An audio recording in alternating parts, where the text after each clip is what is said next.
محبت ہوتی ہے وہاں دلیل دم توڑ دیتی ہے. محبت میں انسان دل کی سنتا ہے، کسی کی نہیں سنتا. تو اہل محبت کے لیے کسی دلیل کی ضرورت نہیں ہے. تو اس بات سے میں آغاز کروں گا. فیس بک پہ، ٹویٹر پہ، واٹس ایپ پہ یا دیگر سوشل میڈیا پہ آج محبت رسول میں صلی اللہ علیہ وسلم محفل میلاد سجانے والوں کو جن پریشانیوں کا سامنا ہے اور ہر سال ہوتا ہے، تو ہم تو اس کی پرواہ نہیں کرتے. ہم اپنے کام میں لگے ہوئے ہیں اور اللہ کا شکر ادا کرتے ہیں کہ ہمیں اپنے پیارے حبیب صلی اللہ علیہ وسلم سے محبت کرنے والا بنایا ہے اور ادب کرنے والا بنایا ہے. تو میں آغاز کرتا ہوں صحیح بخاری کی حدیث مبارکہ سے اور پھر آگے چلوں گا. تو آپ کو کسی دلیل کی ضرورت نہیں ہے، لیکن جن کو ہے تو چلیں بھائی وقتی طور پہ ان کو بتانے کے لیے اور آپ کی دل جمی کے لیے. صلح حدیبیہ کا موقع ہے.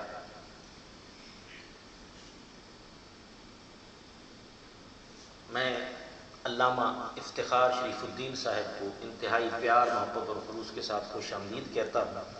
تو شیخ صاحب پہلے تشریف لے آئے، تو آپ کے والد محترم کو بھی خوش آمدید کہتے ہیں. یہ بڑی محبت ہے، ان کی شفقت ہے. بزرگوں کی شفقت کی ہمیں ضرورت ہوتی ہے. علامہ شانلی صاحب کی بھی خصوصی ہم شکر گزار ہیں.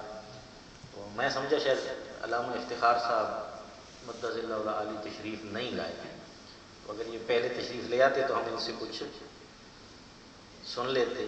تو چلیں انشاءاللہ 11 دسمبر کو مرکزی محفل ہے، وہاں ہم ان کے ملفوظات عالیہ سے مستفیض ہوں گے.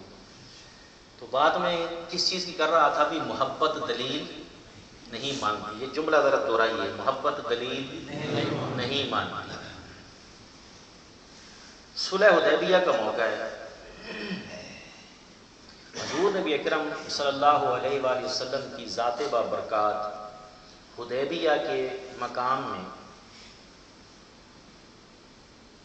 صحابہ اکرام کی تقریباً 1400 سے 1500 تعداد کے ساتھ تشریف فرما ہے.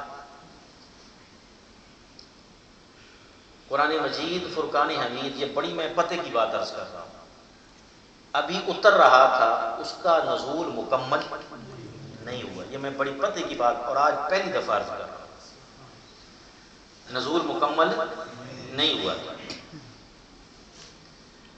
صحابہ اکرام رضوان اللہ تعالی مجمعین کی ذات بابرکات نے اس موقع پر جو سرکار دو عالم صلی اللہ علیہ وسلم کے ساتھ محبت کا دیوانہ وار اظہار کیا، اس سے پہلے کہیں نہیں کیا. اور اگر کیا تو انفرادی طور پہ کیا، اس طرح اجتماعی طور پر نہیں کیا. حضرت عروہ بن مسعود رضی اللہ تعالیٰ عنہ سے روایت ہے، یہ اس وقت ابھی مسلمان نہیں ہوئے تھے. قریش کی طرف سے جاسوس بن کر گئے تھے، ٹو لگانے گئے تھے بھی مسلمانوں کا ارادہ کیا ہے، چاہتے کیا ہے، تیور کیا ہے. اب وہ بیان کرتے ہیں کہ میں نے دیکھا کہ حضور نبی اکرم صلی اللہ علیہ وآلہ وسلم جب وضو فرماتے ہیں، اب ظاہر اس وقت جو وضو ہوتا تھا تو برتن میں پانی ڈالتے تھے، لوٹا جس کو آج کل ہم کہہ دیتے ہیں، اس میں پانی ڈالتے تھے. ٹوٹی والا کوئی چکر نہیں تھا، یا چشمے سے وضو کرتے تھے. تو آپ صلی اللہ علیہ وسلم جب وضو فرما رہے ہوتے تو صحابہ کرام رضوان اللہ تعالی علیہ مجمعین سارے کے سارے آپ کے ارد گرد وضو کا پانی لینے کے لیے جھمگٹا بنا لیتے اور ہاتھ سارے ایسے نیچے کرتے تاکہ وضو کے پانی کا کوئی بھی قطرہ نیچے نہ گرنے پائے. شرعی مسئلہ ہے، علماء کرام یہاں بیٹھے ہیں، اگر میں غلط ہوں تو میری اصلاح فرما دیں. وضو کا جو پانی ہے یہ مستعمل ہو جاتا ہے، جب جسم پہ لگ جائے تو یہ یوزڈ ہو جاتا ہے، مستعمل ہو جاتا ہے. مستعمل جو پانی ہے وضو کا، وہ طاہر تو ہے لیکن غیر مطہر ہے. یعنی خود تو وہ پاک ہے، آپ کے کپڑوں پہ لگ جائے، کسی اور کے کپڑے پہ لگ جائے تو پاک ہے، لیکن کسی اور ناپاک چیز کو پاک نہیں کرتا، ناپاک چیز کو پاک نہیں کرتا۔ حضور نبی اکرم صلی اللہ علیہ وسلم کی ذات بابرکات وضو کر رہے ہیں۔ اب میں فرق بتاتا ہوں نا، بعض لوگ کہتے ہیں اللہ معاف کرے ہم جیسے ہیں، ہم جیسے ہیں۔ ہمارے جسم کی حالت یہ ہے کہ پاک پانی جسم سے لگ گیا، وہ پاک تو اب ہے لیکن کسی ناپاک چیز کو پاک نہیں کر سکتا۔ سرکار دو عالم صلی اللہ علیہ وسلم کی ذات بابرکات کی عظمت یہ، رفعت یہ، شان یہ کہ پاک پانی آپ پیتے ہیں، نوش فرماتے ہیں، اور وہی پانی جب آپ کے جسم سے مس ہو کے نکلتا ہے پہلے سے زیادہ خوشبودار، پاک اور صاف ہو جاتا ہے، اور صحابہ پیتے ہیں، ان کو پتہ ہی نہیں چلتا کہ ہم نے پانی پیا ہے یا سرکار دو عالم صلی اللہ علیہ وسلم کے جسم سے نکلا ہوا پانی پیا ہے۔ تو کو جا وہ کو جا۔ اب صحابہ کرام نے اس پانی کو ہاتھوں پہ لیا، جس کو ملتا تھا تو وہ چہرے پہ بھی ملتا تھا، سینے پہ بھی ملتا تھا، اپنے جسم پہ ملتا تھا۔ میں نے پہلے عرض کیا کہ قرآن ابھی نازل ہو رہا تھا، اس کا نزول تکمیل کے مراحل میں نہیں پہنچا تھا۔ وہ کب پہنچا؟ جب اللہ تبارک و تعالیٰ کے پیارے حبیب صلی اللہ علیہ وسلم نے آخری، آپ کو تو پہلا ہی حج تھا، پہلا اور آخری حج فرمایا۔ حضور کے صحابہ میں سے جس نے بھی یہ عمل کیا، دلیل کہاں سے؟ کیا حضور نے کہا تھا بھائی اے میرے صحابہ جب میں وضو کرنے لگوں تو میرے پانی کو نیچے نہیں گرنے دینا؟ بخاری سے لے کر ترمذی تک، اور پھر ترمذی سے لے کر مستدرک حاکم تک، وہاں سے لے کر مشکات شریف تک، ساری کی ساری کتابیں حدیث مبارکہ کی کھنگال کے دیکھ لیں، کہیں حکم نہیں دیا۔ نمبر 1۔ نمبر 2، قرآن مجید فرقان حمید کی کسی آیت سے صراحتاً یہ چیز ثابت نہیں ہوتی۔ حضور کی عزت کرو، تکریم کرو، ادب کرو، آواز اونچی نہ کرو، یہ بالکل موجود ہے، لیکن یہ کہیں بھی نہیں ہے بھی وضو کریں تو پانی نیچے نہیں گرنے دینا۔ تو یہ صحابہ نے دلیل کہاں سے لی؟ میں نے کیا کہا بھائی محبت میں انسان کیا کرتا ہے؟ دل کی مانتا ہے۔ دل کر رہا تھا بھائی جو ہم اگر پسینہ نہیں چھوڑتے تو یہ پانی کیوں چھوڑیں؟ ہم تو سرکار کا پسینہ نہیں چھوڑتے، خوشبو لیتے ہیں اس سے۔ تو دلیل کدھر سے لی؟ دل کی سنی۔ قرآن نازل ہو رہا تھا، اگر یہ کام محبت رسول میں معاذ اللہ ثم معاذ اللہ غلط ہوتا اللہ منع کر دیتا۔ منع کرتا یا نہیں؟ اسے اب قرآن سے دلیل دیتا ہوں۔ صحابہ میں سے بعض سرکار کی بارگاہ میں اونچی آواز سے بولے، اللہ نے منع کر دیا، لا ترفعوا اصواتکم فوق صوت النبی، میرے رسول کی بارگاہ میں بیٹھنا ہے تو آواز اونچی نہیں کرنی، منع کر دیا۔ اب حکم آ جاتا کہ اے ایمان والو، اے ایمان والو، میرا رسول وضو کرے تو پانی نہیں لینا، پانی نہیں لینا، منع نہیں کیا گیا۔ یہاں تک نہیں، آپ صلی اللہ علیہ وسلم تھوک مبارک، لعاب دہن مبارک جب وہ پھینکتے تھے صاحب اس کو بھی نیچے نہیں گرنے دیتے۔ آپ صلی اللہ علیہ وسلم اپنے ناک مبارک کا، ٹھیک ہے، مبارک فضلہ وہ نکالتے صحابہ، اس کو بھی نیچے نہیں گرنے دیتے۔ حضور حکم کرتے ہیں، جی کر کے تعمیل کرتے ہیں، اور اس میں کوئی دیر نہیں لگائی۔ قرآن نے اس کا انکار نہیں کیا، حضور صلی اللہ علیہ وسلم نے بھی اس کا انکار نہیں کیا۔ اس کا مطلب یہ ہوا، اس حدیث مبارکہ سے ثابت یہ ہوا، حضور نبی اکرم صلی اللہ علیہ وسلم کا اس کام کی اجازت دینا اس بات کی دلیل ہے محبت رسول میں کوئی بھی ایسا عمل کیا جائے جسے نہ قرآن منع کرے نہ رسول منع کرے، وہ جائز ہوتا ہے۔ اب میلاد النبی جائز ہو گیا یا نہیں ہو گیا؟ اسی ایک دلیل سے سب کچھ جائز ہو گیا۔ محبت رسول میں پورا ربیع الاول محفلیں سجائیں، جائز ہو گیا، اچھے کپڑے پہنے، جائز ہو گیا، روزہ رکھیں، جائز ہو گیا، چراغاں کریں، جائز ہو گیا، کھانا پکا کے تقسیم کریں، جائز ہو گیا، دعوت کریں، جائز ہو گیا۔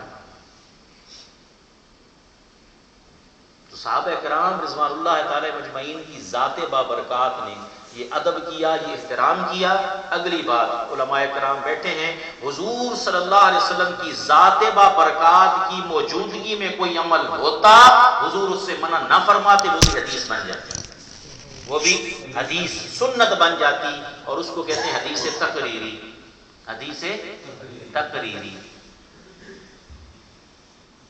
تو آپ سے کوئی یہ دلیل مانگے حضور صلی اللہ علیہ وسلم کے میلاد کی خوشی منانا یہ کہاں لکھا ہوا ہے، آپ کہیں گے جی بات یہ ہے کہ آپ کو خوشی منانے سے انکار ہے، تو جو انکار کرے دلیل وہ لے کے آئے، آپ یہ بتائیں خوشی نہ منائیں کہاں لکھا ہوا ہے، اور اس کا جواب قیامت تک نہیں لا سکتا، سوال ہی بدل ہے۔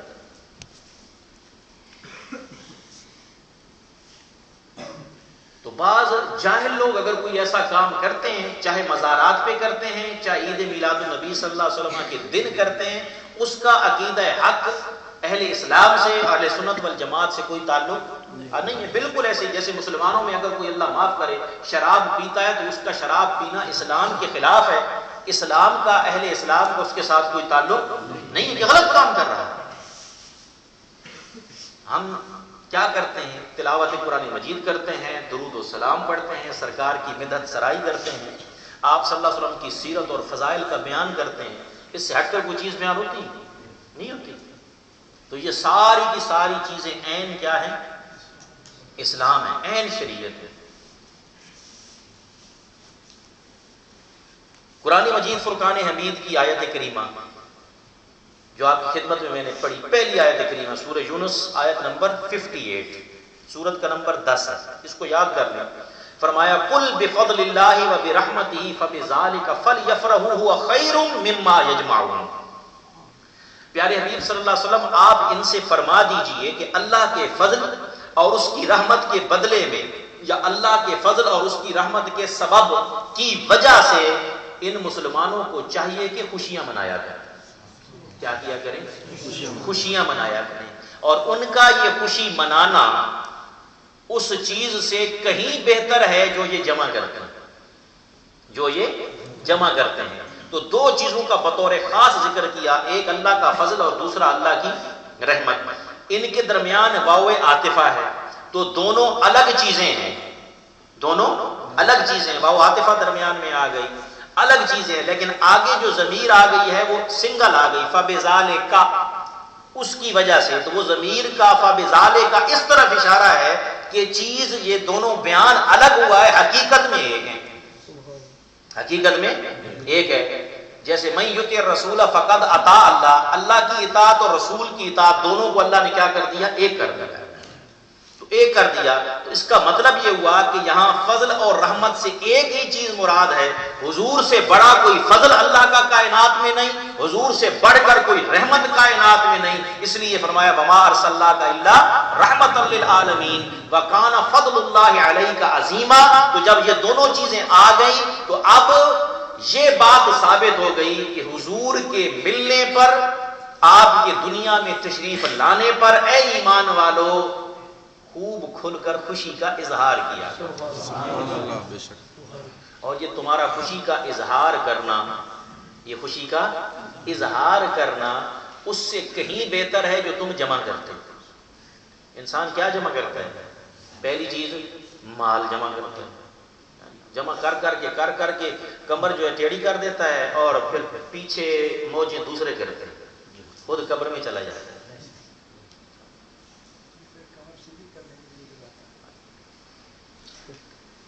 کمانے میں جو ہے صحت خراب کرتا ہے، پھر وہی کمایا ہوا صحت پہ لگاتا ہے۔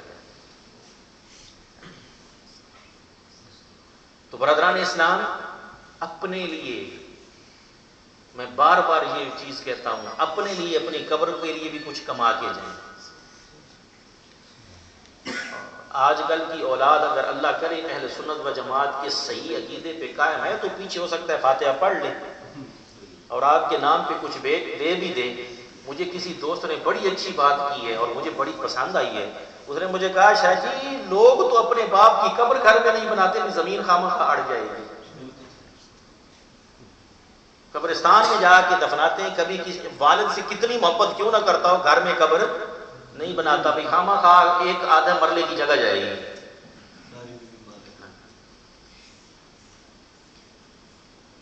اپنے لیے قبر کی تیاری کرے. ایک تو ہم مال جمع کرتے ہیں، دوسرے اعمال جمع کرتے ہیں آخرت کے لیے اعمال صالحہ. تو ان دونوں سے بہتر کیا ہے؟ محبت رسول صلی اللہ علیہ وسلم پر خوشی کا اظہار کرنا. اب یہ فلیفرحوا کا لفظ ہے. ہمارے ہاں بعض دوست ایسے ہیں، اللہ تعالیٰ ان پہ رحمت کرے، ان کو سوجھ بوجھ عطا کرے، ان کو صدقہ اور خیرات صرف جب یہ ہم جھنڈیاں اور مرچیں لگاتے ہیں تب یاد آتا ہے. اس سے پہلے سارا سال یاد نہیں آتا. اپنی شادی پہ یاد نہیں آتا، اپنی گاڑی خریدنے پہ یاد نہیں آتا. تو مجھے کسی نے کہا جی آپ جلسہ کرتے ہیں، لاکھوں روپے اس میں لگتے ہیں، علماء کی خدمت ہوتی ہے، نعت خوانوں کی خدمت ہوتی ہے، جھنڈیاں لگاتے ہیں، روشنیاں لگاتے ہیں، لائٹیں لگاتے ہیں، بسوں پہ لوگ آتے ہیں، اتنا خرچہ ہوتا ہے، مجھے کسی غریب کی مدد کر دیں، سنت رسول پہ عمل ہو جائے گا. میں نے کہا جی آپ گاڑی لیتے ہیں، گاڑی کیوں لیتے ہیں؟ اپنی گاڑی آپ بیچ کے غریب کی مدد کریں. آپ شادی کرتے ہیں، شادی پہ ولیمہ کرتے ہیں، ولیمے کو چھوڑ دیں، آپ غریب کی مدد کریں. آپ اتنا شاندار گھر بناتے ہیں، بندے دو ہوتے ہیں، 6 منزلہ مکان بنا کے کھڑے ہوئے ہوتے ہیں، تو آپ اس کو چھوڑیں، غریب کی مدد کریں. سارے کے سارے کاموں میں تو غریب پیچھے چلا جاتا ہے، اور جب سرکار کے دن منانے کی بات آتی ہے غریب سامنے آ جاتا ہے. ہم نے کہا چلو آپ اتنا ہی کر لو، 12 ربیع الاول کے دن آپ جلسہ جلوس نہیں کرتے، اتنا ہی کر لو. ٹھیک ہے، صرف اشارہ کروں گا، ہمارا یہ دعویٰ نہیں ہے. آپ کا تو دعویٰ ہے حج کے بعد سب سے بڑا اجتماع ہمارا ہوتا ہے، یہ دعویٰ ہے. تو حج پہ کتنا خرچہ ہوتا ہے، تو اس کے بعد آپ کا اجتماع سب سے بڑا ہے، تو اجتماع کیوں کرتے ہیں؟ کوئی غریبوں مسکینوں پہ لگائیں، دنیا مسلمانوں کی سنور جائے.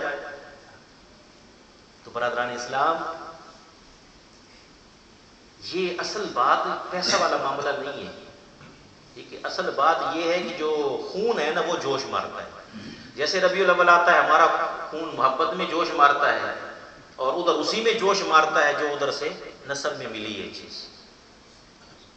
یہ اللہ کا بڑا فضل ہے اور کرم ہے. میں نے آپ کو پہلی بنیاد حدیث مبارکہ کے رکھ کے یہی بتائی کہ یہ ساری چیز محبت ہے، اور محبت رسول میں کیا ہوا کوئی بھی عمل ہے، کوئی بھی عمل ہے، اللہ تبارک و تعالیٰ اس کو کبھی ضائع نہیں فرمائے. لیکن عمل کا ڈھیر لگا ہوا ہے، محبت رسول نہیں ہے، عمل کام میں آنے والا نہیں ہے. یہ قرآن ہے، یہ اللہ تعالیٰ کا قرآن ہے. مجھے بر وقت ایک بہت ہی زبردست حدیث مبارکہ یاد آ گئی ہے. بنی اسرائیل کا ایک شخص تھا، دہلوی کی غالباً یہ روایت ہے. تو عوام الناس میں انتہائی فاسق، فاجر، بدکار مشہور تھا. لوگ اس کو پسند نہیں کرتے تھے، اچھا نہیں سمجھتے تھے. علاقے میں اس کی ہوا اچھی نہیں تھی، لوگ تنگ آئے ہوئے تھے. دور تھا حضرت موسیٰ علیہ السلام کی ذات و برکات.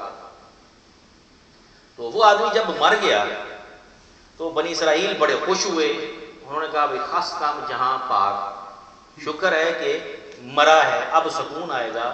تو انہوں نے اس کو دفنانا بھی قبول نہیں کیا، جنازہ پڑھنا بھی قبول نہیں کیا، ایک گڑھے میں پھینک دیا، ایک گڑھے میں پھینک دیا. اللہ تعالیٰ کی طرف وحی آ گئی کہ اے موسیٰ، میرا ایک بہت ہی پیارا بندہ فلاں گڑھے میں پڑا ہوا ہے، اس کو اٹھا کے لاؤ، اس کو غسل بھی دو، اس کو کفن بھی دو، اور اس کا جنازہ پڑھا، اور اعلان کر دو جو اس کے جنازے میں شامل ہوا میں بخشش کر دوں.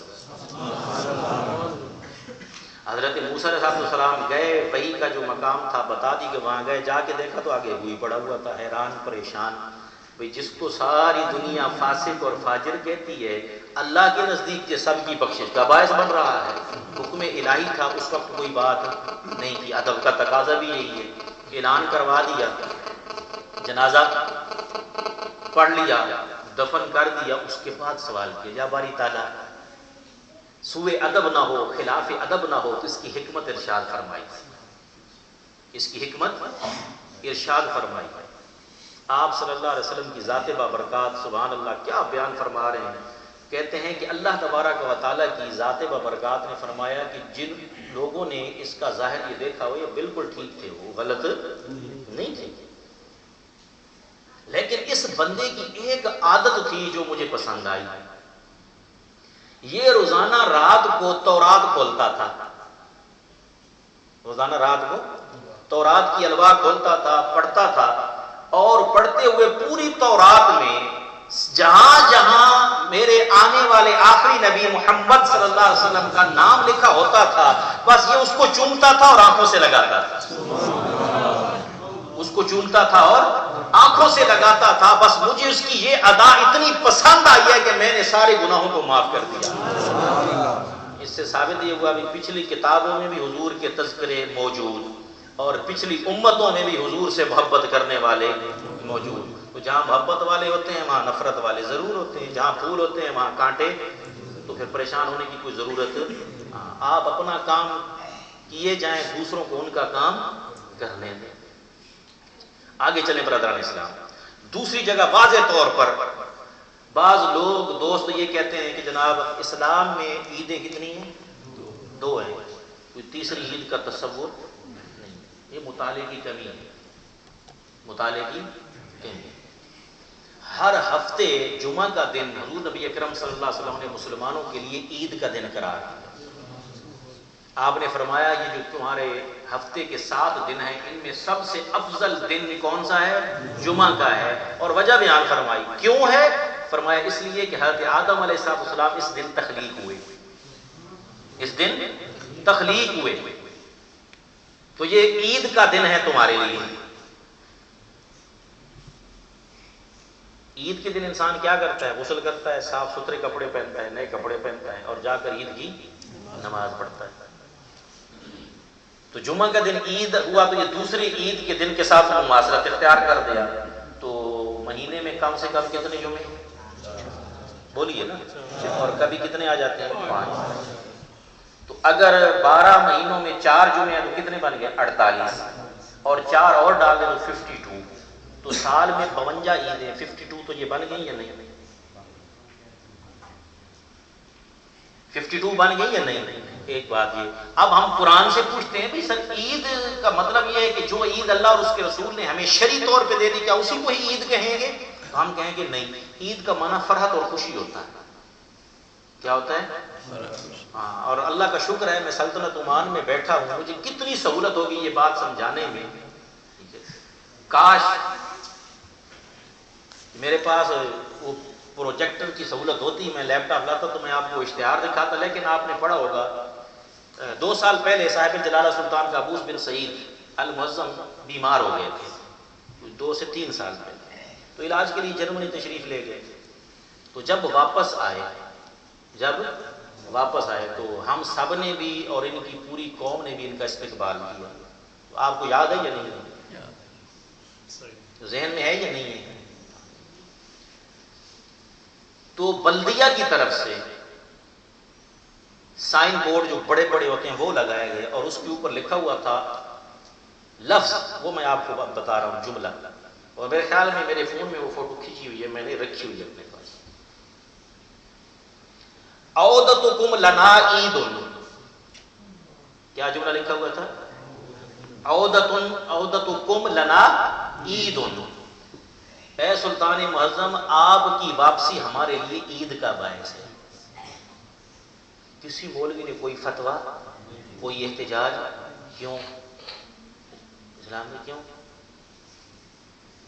جیل سے ڈر لگتا ہے؟ کوئی فتویٰ بولے ادھر آپ نا، احتجاج کریں، عمانی دوستوں کے ساتھ جائیں، عبازی فقہ والوں کے پاس جائیں، یہ تم نے کون سی عید، کہاں لکھا ہے اسلام میں سلطان صاحب واپس آئے اور عید کا دن ہو جائے؟ تو یہ تو عربی میں لکھا ہوا۔ اور آپ حیران ہو کہ میری ان گناہگار آنکھوں نے دیکھا، میں سعودیہ گیا ہوں اور ابھی تو فوت ہو گئے ہیں۔ کنگ سلیمان سے پہلے کون تھے؟ کنگ عبداللہ۔ کنگ عبداللہ بھی بیمار ہوئے، تو ابو مصعب ان کو سعودیہ میں کہتے تھے، ان کا نام تھا۔ اب میں عمرے پہ گیا، یہ 2010 کی غالباً بات ہے، وہاں گیا تو یہ جملہ جو جہاں صاحب الجلالہ کے لیے لکھا ہوا ہے یہی جملہ ادھر لکھا ہوا تھا۔ کس کے لیے؟ کنگ عبداللہ کے لیے، کہ آپ کی جو شفا ہے، شفاؤکم لنا عید، ادھر بھی کوئی فتویٰ نہیں لگا۔ تو عید کا مطلب کیا کہ ہمارے لیے فرحت کا باعث ہے، خوشی۔ تو ہم کہتے ہیں نا عید میلاد النبی، یعنی حضور کی ولادت کا دن مسلمان کے لیے خوشی کا باعث ہے، مسلمان کے لیے خوشی کا باعث ہے۔ اگلی بات، اب قرآن دیکھیں آپ قرآن کیا کہتا ہے؟ سورۃ المائدہ 5 نمبر سورت آیت نمبر 114، ربنا انزل علینا مائدۃ من السماء تکون لنا عیدا۔ حضرت عیسیٰ بن مریم علیہ السلام اللہ تعالیٰ سے دعا کر رہے ہیں۔ کس سے دعا کر رہے ہیں؟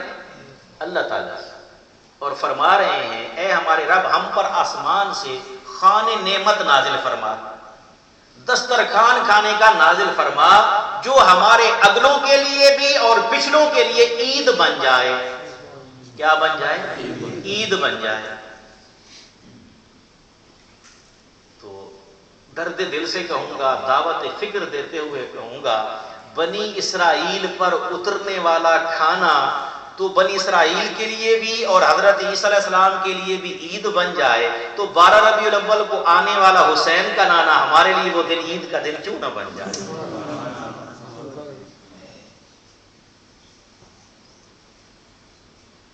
تو یہ قرآن کی میں نے آیت برادران اسلام۔ اچھا، بعض دوست کیا کرتے ہیں، آج میرے پاس کسی نے ایک بینر بھیجا، فوٹو کسی مسجد کے باہر لگا ہوا تھا، تو اب وہ شعر اس پہ لکھا ہوا تھا، شعر تو مجھے یاد نہیں رہا، بھول گیا، تو اس میں لکھا ہوا یہ تھا کہ 12 ربیع الاول کو حضور صلی اللہ علیہ وسلم فوت ہو گئے اور سارے صحابہ غم میں پڑ گئے، سارے صحابہ غم میں پڑ گئے، اور ایک شیطان خوشیاں مناتا تھا، ایک شیطان خوشیاں مناتا تھا۔ اب وہ ثابت یہ کرنا چاہتے تھے کہ 12 ربیع الاول کو کیا کرنا چاہیے؟ غم منا، افسوس کرنا چاہیے۔ تو میں نے جواب ایک جملے لکھا، میں نے کہا فوری جواب یہ ہے، غم وہ کرے جس کا نبی مر گیا، جس کا زندہ اس کو غم کرنے کی کیا ضرورت ہے؟ سبحان اللہ، بڑی ٹھنڈی ہے یہ۔ جس کا نبی مر گیا ہے غم وہ کرے، جس کا زندہ ہے اس کو غم کرنے کی ضرورت نہیں ہے۔ ایک بات اب شرعی دلیل بھی دے دوں، کوئی فوت ہو جائے کہیں بھی وہ بندہ مومن، تو اس کا غم شرعی طور پہ کتنے دن ہوتا ہے؟ سارے بولے، اونچے بولے۔ یہ میں آپ کو دلیلیں دے رہا ہوں علامہ افتخار شریف الدین صاحب کی طرح۔ کتنے دن افسوس ہوتا ہے؟ 3 دن کے بعد افسوس نہیں ہے۔ ہاں ایک افسوس تھوڑا زیادہ ہے، کسی کا ہسبینڈ مر جائے، بیوہ، وہ کتنے دن کرے گی؟ 4 مہینے 10 دن۔ انڈیا کے دوست زیادہ بیٹھے ہوئے ہیں، پاکستان میں بھی ایک برادری ہے، اس کا پتی مر جائے تو وہ کتنا افسوس کرتی ہے۔ پہلے تو پتی کے ساتھ ستی ہوتی تھی، پتی کے ساتھ ستی ہوتی تھی، اب ستی کو تو روک دیا گیا، سفید ساڑی پہن کے ساری زندگی کیا کرتی ہے؟ غم مناتی ہے، سوگ مناتی ہے نا بھائی، یہ تو آپ مجھ سے زیادہ جانتے ہیں۔ تو اب جو ساری زندگی سوگ مناتا ہے، اس کا مطلب ہے پھر مذہب اسلام میں تو بات سمجھ گئے یار؟ میں تو بڑے آسان الفاظ میں سمجھا رہا ہوں۔ آپ صلی اللہ علیہ وسلم کی ذات بابرکات بالکل جس دن اس دنیا سے پردہ فرمائے وہ دن غم کا تھا، اس میں کوئی شک نہیں۔ صحابہ کرام کے لیے تو ساری دنیا ہی کیا ہو گئی؟ تاریخ ہو گئی، اس میں کوئی شک نہیں۔ لیکن مجھے یہ بتائیں، جس کا والد فوت ہوتا ہے ہر سال اس دن وہ غم مناتا ہے؟ شرعی طور پہ منع کیا۔ اسلام کا ایک تصور یہ ہے کہ اسلام خوشی کے اور نعمت کے اظہار کے لیے بولتا ہے اور غم کو چھپانے کے لیے بولتا ہے۔ جس کا کوئی مر جائے کہتے ہیں خبردار سینہ نہیں پیٹنا، بال نہیں نوچنے، کیا کرنا ہے؟ صبر کرنا ہے۔ کیا کرنا ہے؟ صبر کرنا ہے۔ لیکن شادی ہو تو سب کو بلاؤ، ولیمہ دو، سب کو بلاؤ ولیمہ دو۔ بیٹا پیدا ہو تو سب کو بلاؤ، عقیقہ کرو۔ قرآن کہتا ہے وَأَمَّا بِنِعْمَتِ رَبِّكَ فَحَدِّثْ، جدھر نعمت آ جائے ادھر کھل کے ساروں کو بتاتے ہیں۔ تو اسلام خوشی کا اظہار چاہتا ہے، غم کا اخفاء چاہتا ہے، غم کو چھپایا جائے۔ تو آپ صلی اللہ علیہ وسلم کی ذات بابرکات کا آنا ہمارے لیے کیا ہے؟ خوشی کا باعث۔